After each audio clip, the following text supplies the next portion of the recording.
말씀을 배우고 있습니다. 우리 주님이 산에서 하신 산상수훈의 중심적 말씀의 메시지는 하나님 나라입니다.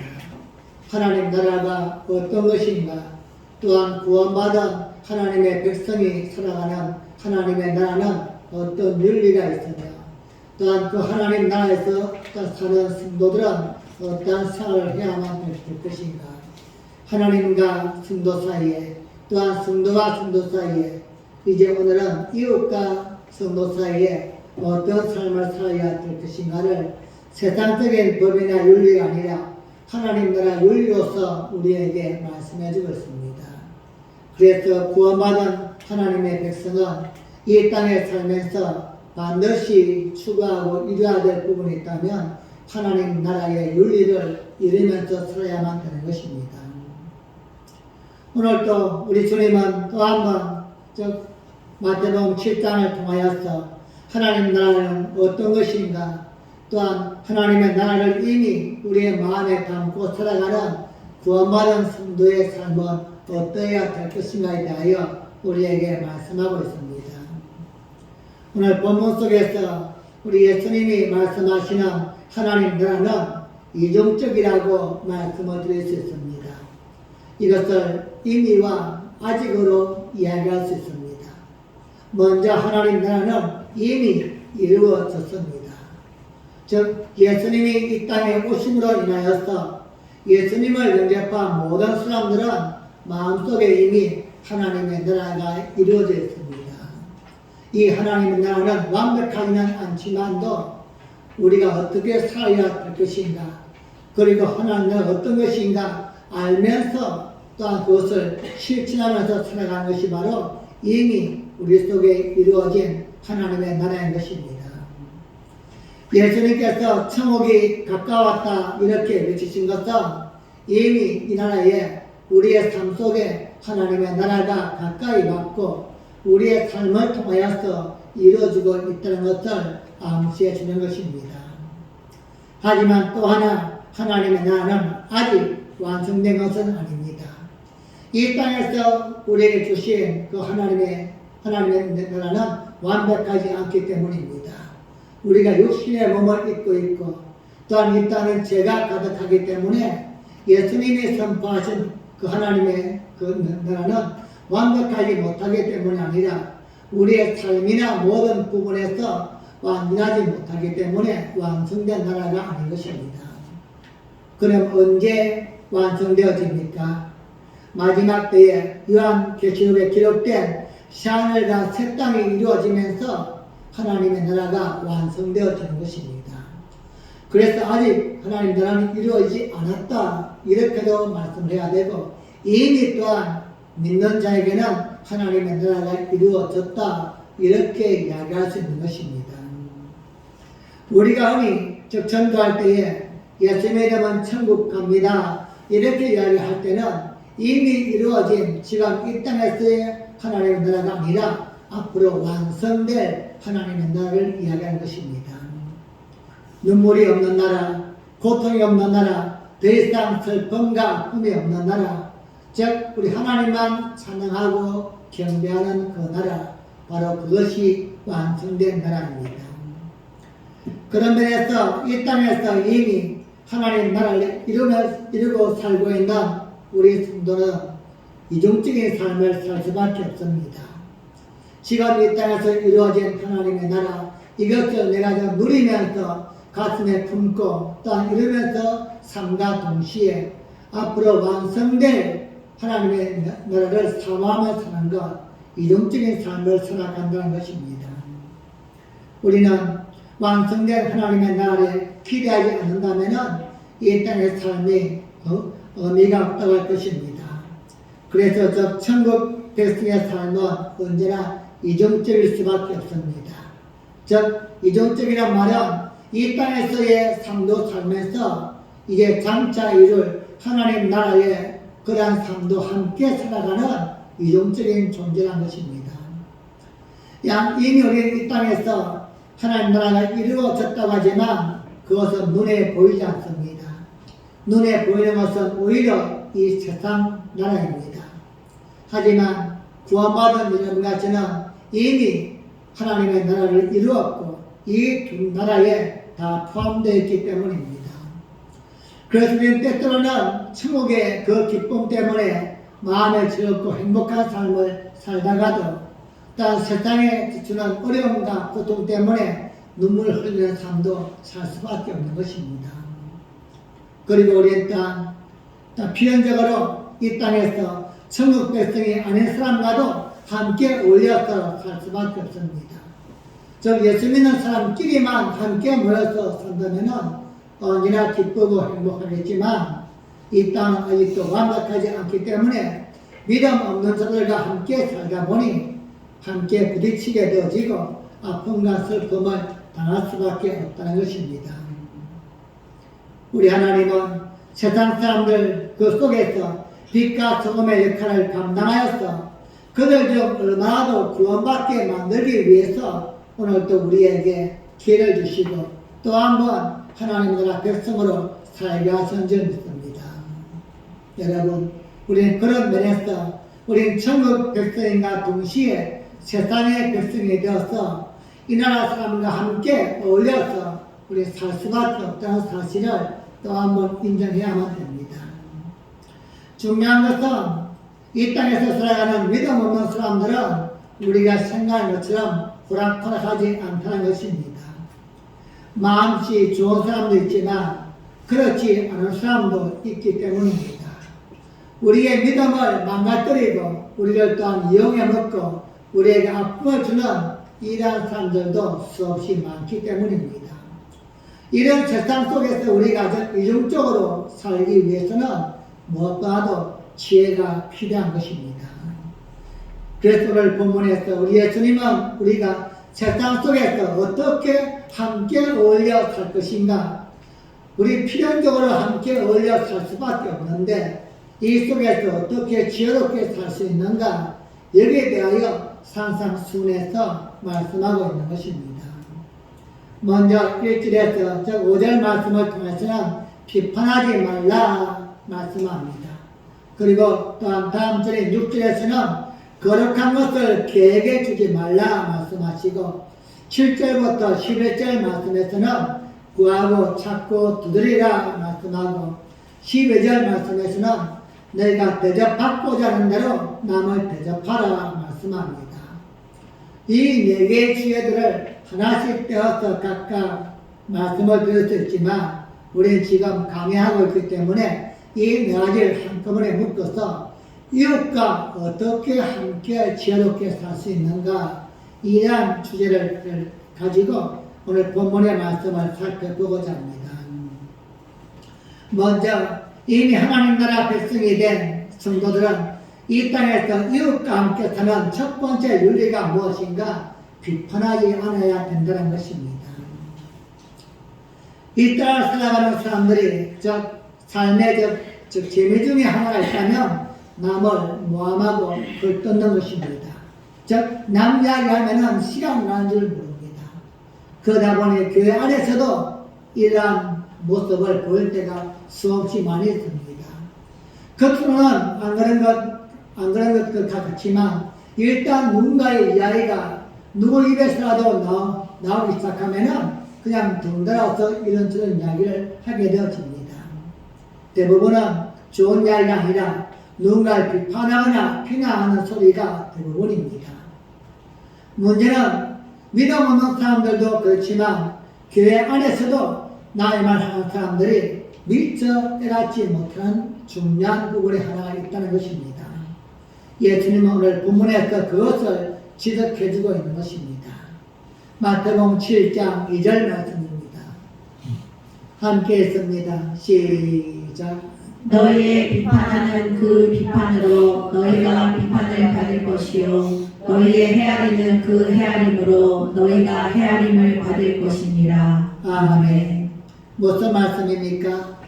지금 우리 앞에 없는 사람에 대해서 우리가 수근수근 걷는 것은 내가 없을 때에 나에게도 적용된다는 점을 잊지 말라는 것입니다. 다른 사람을 이야기하기를 좋아하는 사람이 내 이야기를 어떻게 안 할 수 있겠습니까? 안 하면 그게 더 이상한 것이죠. 여러분은 만약에 이 땅에 살면서 흠이 잡힐 일이 없습니까? 우리의 삶은 완벽하지 못합니다. 즉 누군가 나에 대해서 흠잡을 것을 이야기한다면 흠잡힐 일이 수없이 많이 있습니다. 그래서 예수님은 우리에게 이렇게 말씀하시는 것입니다. 어찌하여 내 형제의 눈 속에 있는 티는 보고 네 눈 속에 있는 들보는 깨닫지 못하느냐. 즉 우리가 누군가 모함하고 지금 비난하는 비판하는 그 사람에게 있는 것은 그저 피, 먼지일 뿐입니다. 하지만 우리 개인에게는 들보, 기둥이 있다는 겁니다. 그만큼 나에게도 큰 흠과 큰 잘못과 실수가 있는데 상대방을 비판하는 비난하면 도리어 나는 100배, 1000배의 비난을 받게 되어지기 때문에 비판하기 말하는 것입니다. 우리는 이런 생각은 전혀 하지 않고 남의 흠만 들춰내기를 바랍니다. 예수님은 이러한 우리의 삶을 보면서 외식하지 말라 말씀합니다. 네 눈 속에 있는 들보를 먼저 떼고 그 다음에 다른 사람의 눈 속에 있는 티를 빼라고 말씀하는 것입니다. 우리는 혼자 살 수 없는 세상입니다. 함께 어울려서 살 수밖에 없는 이러한 세상 안에서 구원받은 천국의 백성은 이렇게 살아야만 된다는 것입니다. 상대방을 비판하지 말고 또한 상대방에 일단 비난이나 판단하지 아니하고 그냥 보이는 대로 그대로 인정해 주는 건 예수님 우리에게 요구하시는 부분입니다. 예수님 오늘 시작부터 하신 말씀은 비판하지 말라는 것입니다. 우리가 하는 그 비판을 통하여서 도리어 우리 자신이 반드시 비판을 받게 되기 때문입니다. 하나님 나라는 누군가를 비판하거나 비난하는 것이 절대 아니기 때문입니다. 하나님의 나라는 세워주고 용서하고 배려하고 섬기는 것이 하나님의 나라요 천국의 모형이기 때문입니다. 사랑하는 여러분, 세상 믿음 없는 사람들은 그렇게 하시라도 이미 하나님 나라의 백성이 되었고 또한 구원받은 여러분과 저는 오늘 예수님의 말씀을 기억하면서 하나님 나라를 이루어 나가는 또한 비난하지 아니하고 이웃을 비판하지 아니하는 귀한 삶을 살아야만 될 줄로 믿습니다. 비판과 비난은 사람을 죽이는 것이요 절대 살릴 수가 없기 때문인 것입니다. 우리의 그런 비난과 비판의 말 한마디를 통하여서 상대방의 용기를 끊게 되어지고 상대방을 또한 무너뜨리는 이러한 잘못을 행할 수 있기 때문에 좋았던 관계가 깨어지게 되어지고 모든 삶을 망가뜨리는 이런 중요한 요소이기 때문에 우리는 언제나 깨어서 예수님의 말씀을 기억하고 하스말 따는 감동을 주고 위로하고 격려하는 귀한 하나님 나라의 백성으로 살아갈 수 있기를 예수님의 이름으로 간절히 축복합니다. 하나님 나라 백성이 이 땅에서 이웃과 함께 사는 두 번째 윤리는 가릴 줄 알아야만 된다고 말씀합니다. 앞에서는 비판하지 말라고 했는데 그러면 비판하지 아니하고 상대방이 어떻게 하든 간에 무조건 다 받아들이고 인정하고 그렇게 하면 되는가? 예수님은 또한 그것은 아니라고 말씀합니다. 마태복음 7장 6절 말씀입니다. 함께 읽습니다. 시작. 거룩한 것을 개에게 주지 말며 너희 진주를 돼지 앞에 던지지 말라. 저희가 그것을 발로 밟고 돌이켜 너희를 찢어 상할까 염려하라. 아멘. 거룩한 것을 개에게 주지 말라. 너희 진주를 돼지 앞에 던지지 말라 말씀합니다. 돼지는 아무리 귀한 진주를 줘도 그냥 똥 묻은 발로서 밟고 다닐 뿐이지 그것을 목에 걸든지 중요하게 생각하지 못합니다. 또한 거룩한 것을 개에게 주도 이것이 얼마나 거룩한 것을 알지 못하고 그냥 짖을 뿐입니다. 문제는 여기서 많은 개나 돼지는 무엇을 가리킵니까? 우리의 이웃을 가리키는데 개나 돼지는 이웃 중에 그런 부류에 속한 사람이 있기 때문에 너희는 가려내야만 된다는 겁니다. 거룩한 것 그리고 진주는 무엇을 가리킵니까? 바로 복음 하나님의 말씀을 이야기합니다. 우리는 이웃과 함께 삽니다. 우리가 그들을 비판하지 않는 이유가 있다면 그들 중에서 한 명이라도 구원하기 위해서입니다. 우리는 그들에게 하나님의 말씀을 전가하고 복음을 전가하기 위해서 그들 비판하지 아니하고 있는 그들을 받아들이는 것입니다. 그런데 우리 이웃 중에는 개나 돼지가 있다는 것입니다. 그들 중에서 개나 돼지가 있다는 것은 그들을 판단하는 것을 전제합니다. 우리는 복음을 전가할 때에, 즉 우리 하나님의 나라를 확장시켜 나갈 때에 아무나에게 그렇게 해서는 아니 된다는 것입니다. 하나님은 우리에게 사랑을 베풀라 이웃을 섬기라 하지만도 아무에게나 그렇게 해서는 아니 된다는 것입니다. 때로는 시간 낭비일 뿐이요, 때로는 그냥 내 몸만 상하게 만드는 이런 아무 의미 없는 효과가 있기 때문인 것입니다. 하나님의 말씀을 전해주어도 그것의 가치를 전혀 알지 못하는 자에게는 전할 필요가 없는 것입니다. 바울도 이러한 의미에서 외인을 향해서는 지혜로서 세월을 아끼라고 골로새서 4장 5절에서 우리에게 당부하고 있습니다. 즉 함부로 하나님의 나라를 선포하고 함부로 복음을 전하지 말라는 것입니다. 즉 지혜롭게 개나 돼지를 가려내야만 된다는 겁니다. 우린 무조건 누구나에게 복음을 전할 수 있지만 상대방의 반응을 보면서 개인과 돼지인가를 구별해내야만 되는 것입니다. 우리의 이웃 중에서 내 주변에서 하나님의 말씀인 복음을 받아들여서 가치 있게 만드는 사람에게는 복음을 전해야만 됩니다. 사람을 구원하는 일이 우리에게 주어진 일이라면 효율적으로 그리고 능동적으로 최선을 다해서 감당해야만 됩니다. 우리는 그런 면에서 무엇보다 먼저 예수님의 말씀대로 오늘 개나 돼지를 걸러내는 것이 필요합니다. 개나 돼지는 시간 낭비일 뿐입니다. 바울의 말대로 지혜롭게 해서 세월을 아껴야만 되기 때문입니다. 문제는 여러분, 어떻게 그런 지혜를 가질 수 있습니까? 사람을 딱 봤을 때에 저 사람은 개다, 저 사람은 복음을 받을 사람이다, 이 사람은 돼지다, 이렇게 알 수 있든지 이름이 적혀 있다면 좋겠는데 그렇지 않다는 것입니다. 성경은 도리어 어떻게 말씀합니까? 심지어 입단하시는 사탄 마귀도 천사처럼 광명의처럼 착한 사람처럼 포자하기 때문에 겉으로 봐서는 절대 알 수가 없습니다. 즉 딱 그 모습만 봐서는 이 사람이 지금 복음을 받아들일 사람이다, 아니면 사탄의 지금 이제 둘러싸인 자이다 알 수가 없다는 겁니다. 그럼에도 불구하고 우리는 가려내야만 되는 것입니다. 왜냐하면 세월을 아껴야만 되고 또한 효율적으로 복음을 전가하기 위해서는 가려내야만 되는데 어떻게 가려내야만 되는가? 우리의 이웃을 판단하지 않으면서 개와 돼지를 가려내는 것은 쉽지 않습니다. 그래서 예수님이 주시는 필요한 지혜와 방법이 우리에게 꼭 있어야만 되는 것입니다. 이것이 바로 세 번째 예수님이 주는 윤리인데, 기도를 통하여 지혜를 얻으라는 것입니다. 즉 우리의 객관적인 생각이나 내 눈에 겉으로 보이는 모습을 보면서 판단해서 저 사람은 좋은 사람 같아, 저 사람은 나쁜 사람 같아, 여러분 절대 그렇지 않다는 것입니다. 여러분이 혹시라도 즉 전도를 해본 경험이 있다면 겉으로 보이는 인상만 좋은 사람 보고서는 저 사람은 인상이 좋으니까 잘 받아주겠구나 이렇게 해서 접근하다가는 큰일 날 때 있습니다.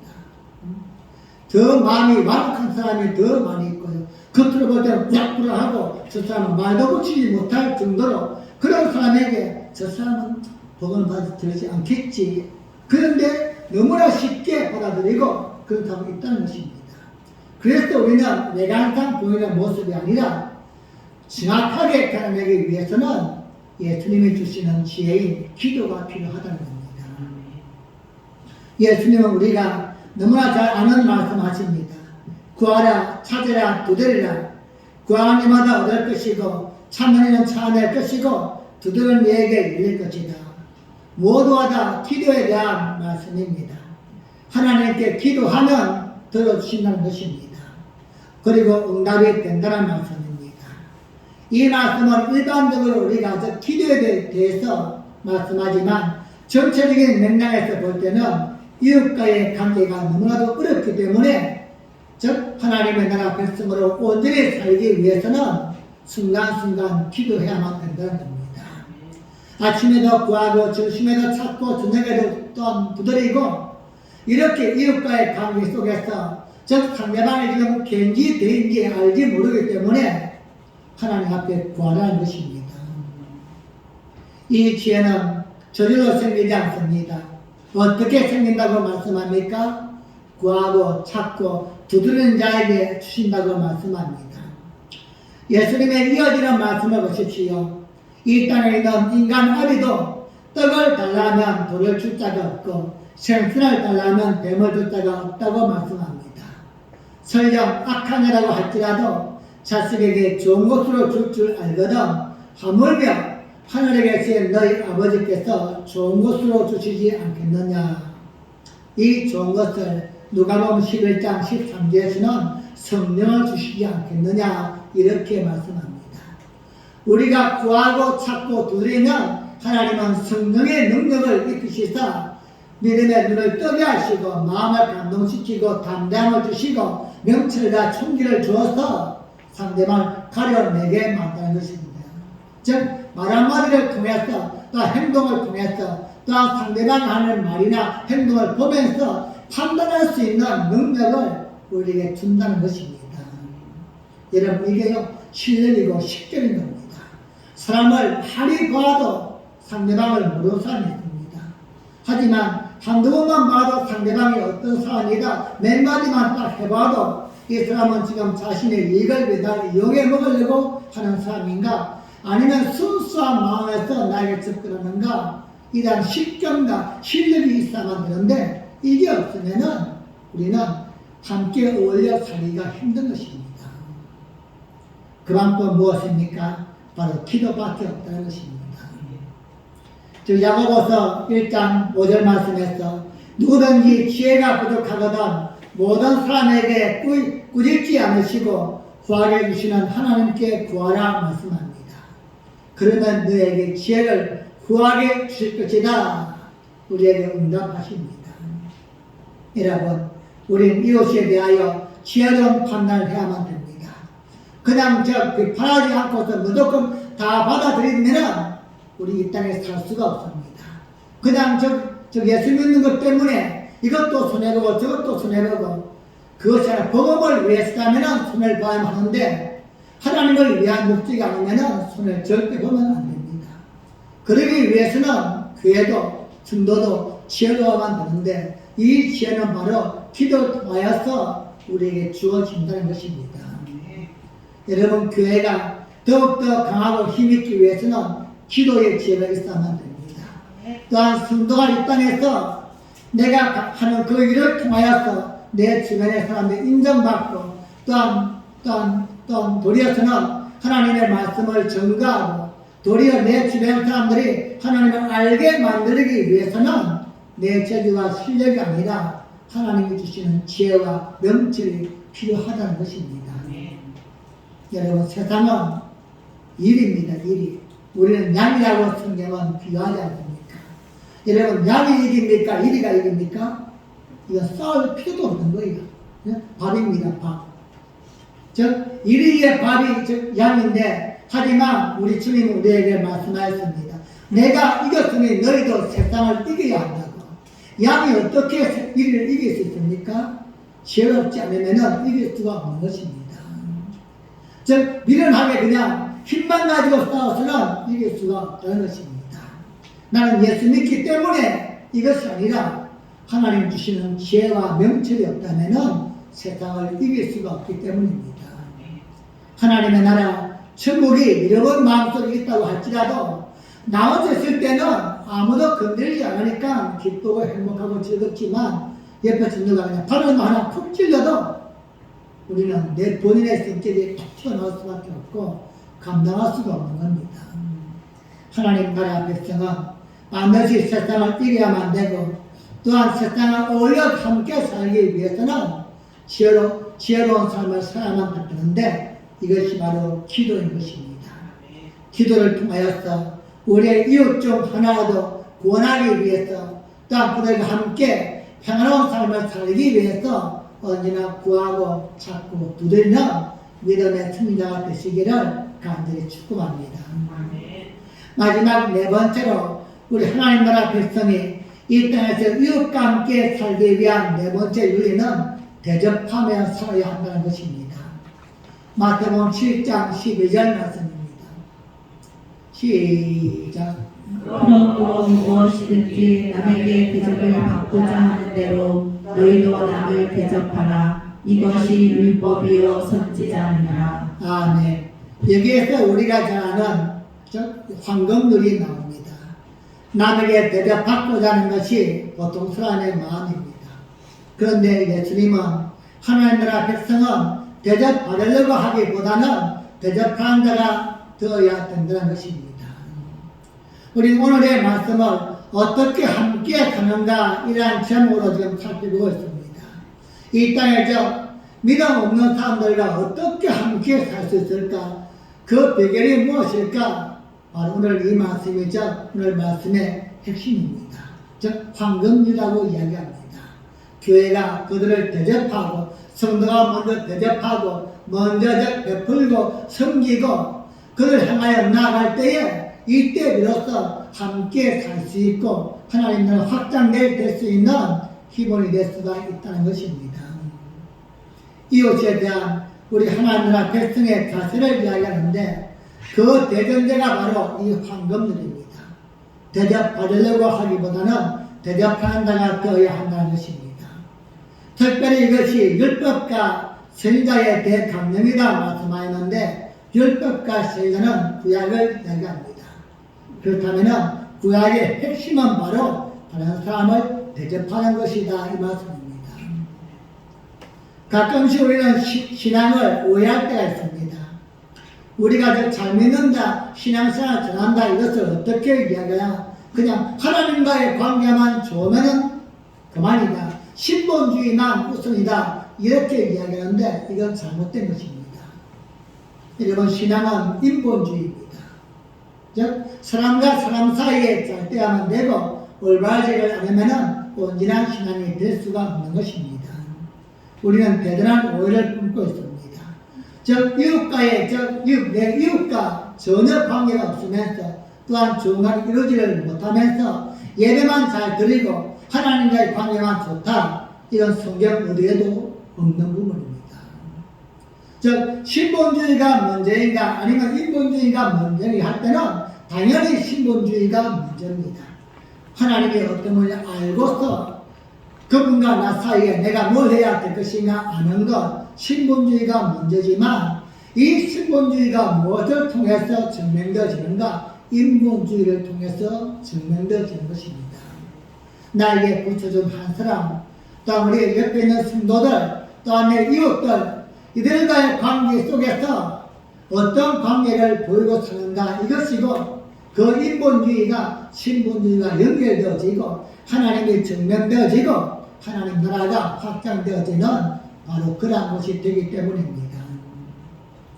우리 하나님은 창조 때부터 함께하는 것을 목적으로 창조하였습니다. 인간을 창조하신 자체가 당신과 만나서 함께 찬양과 예배를 통하여서 교제하기 위함이었습니다. 인간을 창조하신 하나님은 지금도 당신의 백성들이 관계 속에서 빛을 발하기를 원하시는 분이십니다. 즉 우리가 알고 있는 마태복음 5장 10절 말씀에서는 너희는 교회의 빛과 소금이다가 아니고 너희는 세상의 소금과 빛이요 말씀하신 분입니다. 즉 교회 안에서 성도끼리의 삶도 중요하지만 어떻게 함께 살 것인가 우리 예수님이 말씀하시는 하나님 나라 윤리는 세상 속에서 함께 잘 살아야만 된다는 겁니다. 즉 믿음 없는 사람들과 어떻게 잘 어울려서 사는가 그것이 너의 믿음을 증명하는 것이고 하나님 나라 백성임을 보여줄 수 있는 유일한 표시이기 때문입니다. 그것이 무엇입니까? 바로 먼저 대접하는 것입니다. 즉 세상은 대접받기 위해서 그런 높은 자리에 앉기 위해서 누리기 위해서 몸부림을 치지만 하나님 나라 윤리는 그것이 아니라는 것입니다. 그리고 함께 믿음 없는 자들과 함께 살 수 있는 가장 기본적이고 중요한 방법은 그들을 먼저 대접하는 것이다. 교회는 대접해야만 됩니다. 믿음의 사람은 먼저 대접해야만 됩니다. 즉 우리는 그리고 자연적으로 인본주의가 되어야만 됩니다. 오늘날 우리가 인본주의는 나쁘다고 그냥 하는 그것은 사실 인본주의가 아닙니다. 물질주의, 이기주의를 이야기합니다.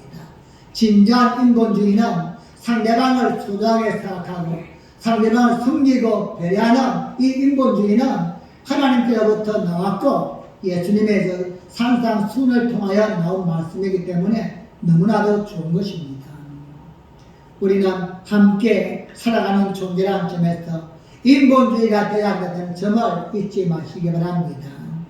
그리고 인본주의는 성경적이요 바로 신본주의는 인본주의의 충분 조건임을 우리는 또 한번 기억해야만 할 것입니다. 예수님의 말씀은 대접받는 내 개인에게 목적이 있는 것이 아니라 상대방에게 먼저 관심을 투하는 의미입니다. 즉 상대방을 대접한다면 내 자신을 먼저 생각하지 아니하고 상대방을 먼저 생각합니다. 이것이 하나님 나라의 백성이요 하나님 나라의 백성의 삶의 자세인 것입니다. 사랑하는 빛나의 성도님, 우리는 이미 하나님 나라를 소유한 자임을 잊지 마시고 우리는 천국의 백성임을 기억하면서 내 교회만을 위한 삶이 아니라 하나님 나라의 백성답게 오늘 성경에서 예수님이 말씀하시는 황금률을 또 한번 기억하면서 누군가에게 먼저 대접하고 베풀 수 있는 귀한 삶을 삶으로써 내 자신도 또 한번 인정받고 또한 주변의 모든 일을 통하여서 복음이 증거되어지고 하나님 나라 백성으로 인정받는 귀한 삶이 되어지기를 예수님의 이름으로 간절히 축복합니다. 말씀을 맺겠습니다. 우리는 이중적인 삶을 살고 있다고 말씀을 드렸습니다. 이미 우리는 하나님 나라 백성이 되었습니다. 그저 우리는 아직 하나님 나라 백성이 되지 못했습니다. 우리는 이제 죽은 후에 완전하게 그곳에 가게 될 것입니다. 그렇다면 우리는 그동안에는 이미 하나님 나라 백성이 된 말씀과 그 주시는 교훈과 감동을 따라서 살기 위해서 최선을 다해야만 됩니다. 이 땅에 믿음 없는 사람들은 어떤 윤리로서 살든지 우리는 하나님 나라 백성다운 윤리를 품고 그러한 모습을 사는 것, 이것이 바로 하나님이 기뻐하시는 것이고 예수님이 이 땅에 오셔서 말씀하신 산상순의 말씀을 따르는 것입니다. 무엇보다도 사람과 사람 사이에서도 하나님 나라 백성다운 모습이 나타나야만 될 줄로 믿습니다. 즉 구원받은 우리끼리만이 아니라 우리가 이 땅을 떠나기 전까지 함께 어울려 살고 있는 불신자들, 그들과 함께 살아가는 목적이 있다면 그들 중에서 한 명이라도 구원하기 위한 것입니다. 그들을 구원하기 위해서는 비판하지 않는 것입니다. 할 수만 있다면 그냥 눈에 보이지만도 입에서는 그냥 덮어주고서 내 마음으로 삭힐 수 있는 비판하지 않는 이러한 삶을 살아야만 되고 또한 우리 하나님의 나라를 또한 효율적으로 증가하기 위해서는 가르치라는 분별력이 있어야만 됩니다. 모든 게 다 좋은 게 아니라 이 사람도 저 사람 다 용서해주고 다 받아들이는 게 아니라 지혜로운 마음을 가지고 그들을 분별하기 위해서는 기도의 삶을 살아야만 됩니다. 구하고 찾고 하나님 나에게 붙은 이 한 사람을 내가 지금 구원하기를 원합니다. 어떻게 하면 되겠습니까? 이 사람의 개인지 백인지 내가 판단할 수 없습니다. 하나님께 기도할 때에 하나님이 그를 만나지 못하게 하든지 아니면 지혜를 주든지 어떤 상황을 통하여서 우리를 또 한번 인도해 나갈 것입니다. 기도할 때 이러한 역사가 나타나게 되는 것입니다. 무엇보다도 우리는 이미 구원받은 하나님의 백성임을 잊지 마시고 이제 천국의 백성답게 남을 대접하며 섬기며 배려하며 살아가는 성경 말씀을 이루며 살아가는 여러분과 제가 되어지기를 예수님의 이름으로 간절히 축복합니다. 우리 함께 기도하겠습니다. 아무리 학습으로 기도할 때에 하나님 우리 주님이 상상순을 통하여 들려주신 하나님의 나라 백성의 윤리를 오늘 또 한번 배웠습니다.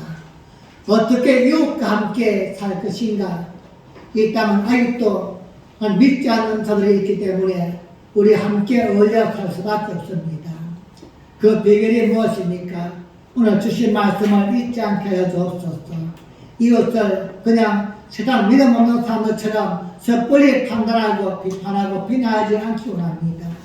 하나님 나라 복음을 전가하기 위해서는 기도를 통하여서 지혜를 얻고 접근하기 원합니다. 무엇보다도 대접받기보다는 대접하는 삶을 살아서 하나님 나라 백성으로 온전히 세워져 갈 수 있도록 은혜를 베풀어 주세요. 우리 함께 주여